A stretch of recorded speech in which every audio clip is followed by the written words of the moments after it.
I've been talking to a number of elected officials, and so within the last 72 hours, I've been, as you know, fighting two fronts. One, trying to help Long Island College Hospital as well as Interfaith. And let me just tell you a little bit about Interfaith. There was a closure plan that was filed, and then it was rescinded by the governor.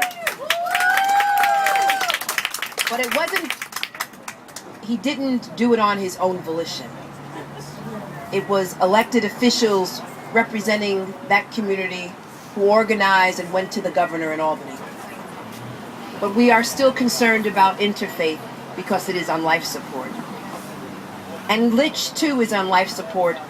It's just that right now all of the management, SUNY obviously has removed a lot of the physicians, a lot of the doctors, and unfortunately a lot of the patients are being diverted to other hospitals.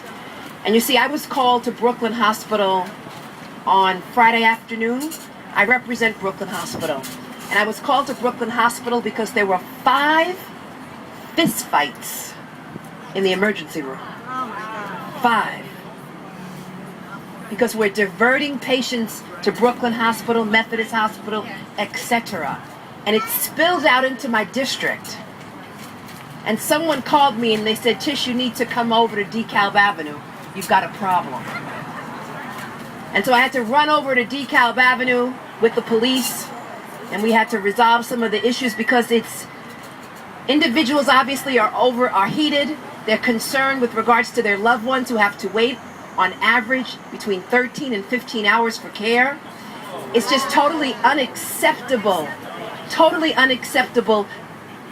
that we're offering this level of care in an allegedly, in a modernized society, right? And here we are at LICH fighting this struggle. And they're proposing, obviously, to divert patients, to close this hospital down in violation of a court order. And so, I don't know about you, but I don't think we can wait until July 15th.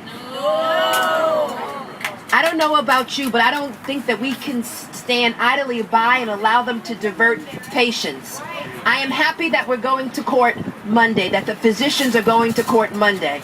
And I'm hoping that we can have a contempt order because these individuals are in flagrant violation of the order. Flagrant and intentional violation of the court order. We need to save LICH. It's just as simple as that. We need to come together with a plan. We need to identify where all of that federal money went to. Amen. Where no one can account for the federal dollars, whether or not it was diverted to the general fund in Albany, or whether or not it went to some hospital in Manhattan. Where are those funds? And that's what we have to identify. Funds for hospitals that are in dire need. This hospital, Interfaith. And then at some point in time, stakeholders all throughout Brooklyn, we need to have an open and honest discussion about health care in Brooklyn moving forward.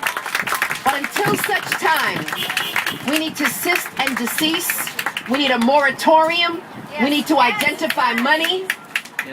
We definitely need a moratorium, and we need the governor to demonstrate leadership. Very good. This is the time when we need government.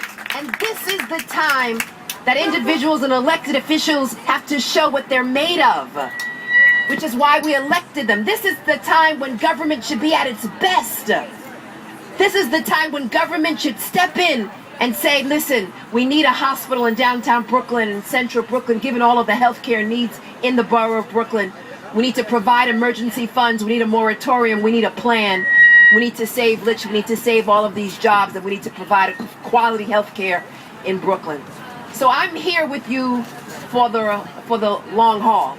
I am with you in this struggle because I recognize the importance of health care, and also because of a personal story. When my mother was dying, it was in this hospital and in Brooklyn Hospital. She did go to Interfaith, but in Brooklyn Hospital and this hospital, they saved her life many times over. There's many hours that I spent in the emergency room not telling anyone who I was because I don't believe in jumping the line, particularly as it relates to health care. And I remember the doctors working and the nurses working on my mom and in Brooklyn Hospital. And I don't want anyone to have to worry about where they're going to have to take their parent or their loved one for health care in the borough of Brooklyn. The fact that we are diverting ambulances to Brooklyn Hospital and to Methodist and to Lutheran and etc. raises some serious concern, particularly when this hospital is so close. So a moratorium, identify money. Governor Cuomo, we really need your leadership. I thank the nurses, I thank the doctors, the concerned physicians, and I thank the community for standing with all of us during this struggle. And the struggle continues, it's not over, and we'll see all of you in court tomorrow at 2 o'clock. Thank you.